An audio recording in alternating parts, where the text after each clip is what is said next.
અંકલેશ્વર શહેરના મધ્યમાંથી પસાર થતા મુખ્ય માર્ગના નવીનીકરણના કામમાં વિલંબ થતાં ભાજપ શાસિત પાલિકા વિરુદ્ધ કોંગ્રેસના કાર્યકરો અન્નત્યાગ કરી ઉપવાસ પર બેઠા હતા। જોકે અંકલેશ્વર એ ડિવિઝન પોલીસ દ્વારા તમામ કાર્યકરોને ડિટેન કરી પોલીસ સ્ટેશન લઈ જવામાં આવ્યા હતા।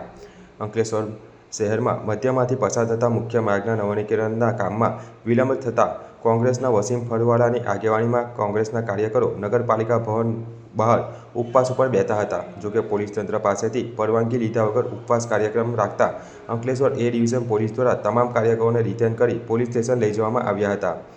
મુખ્ય માર્ગના મરામત અને નવીનીકરણના કામમાં છેલ્લા 1.5 મહિનાથી ચાલતા વિલંબને કારણે શહેરજનોને ભારે હાલાકીનો સામનો કરવો પડી રહ્યો છે। તારીખ 20 સપ્ટેમ્બરે કરાયેલા ખાતમુહૂર્ત બાદ લગભગ 5 કરોડના ખર્ચે માર્ગનું કામ શરૂ થયું હતું, પરંતુ વરસાદ અને દિવાળીના તહેવારના કારણે કામ અટક્યા બાદ લોકો મુશ્કેલીમાં મુકાયા હતા। વિરોધ પક્ષે કામ ઇરાદાપૂર્વક લંબાયું હોવાનો આક્ષેપ કર્યો છે।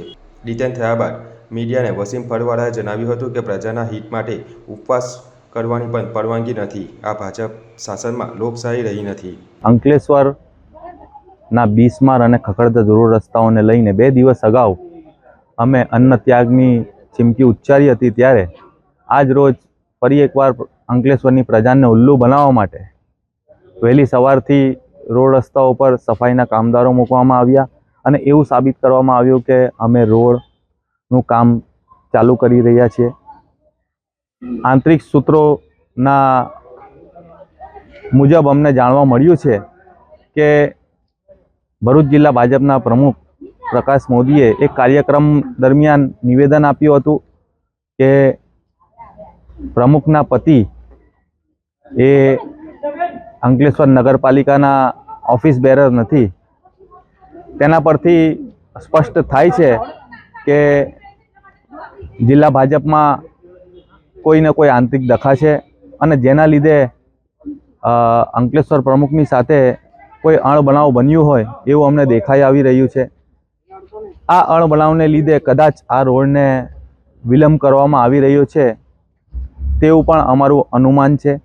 તો હું પ્રશાસન તંત્રને પૂછવા માંગુ છું કે ક્યાર સુધી આ ભાજપના આંતરિક દખાઓના લીધે અંકલેશ્વરની પ્રજાઓ વલખા મારતી રહેશે।